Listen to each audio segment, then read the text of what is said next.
Sur 01net.com, on vous a parlé il n'y a pas très longtemps de la technologie holodeck de Nvidia.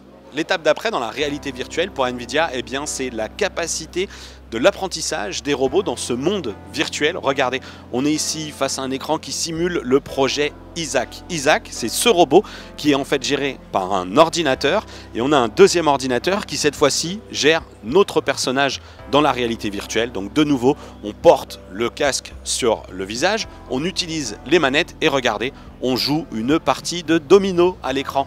Ce qu'on nous montre ici, eh bien, c'est tout simplement la faculté du robot à apprendre et à interagir avec nous sur cette partie de domino.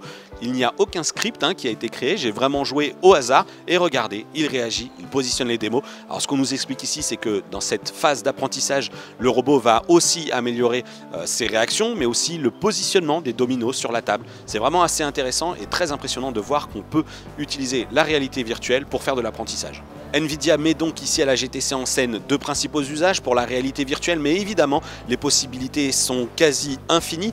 On avait la démo avec Holodeck où on voyait qu'on pouvait manipuler une voiture, mais ça pourrait être n'importe quoi, créé par des développeurs et différentes sociétés. Ici, le robot qui apprend de notre partie de domino pourrait aussi apprendre de manière plus intense sur une partie de hockey, par exemple.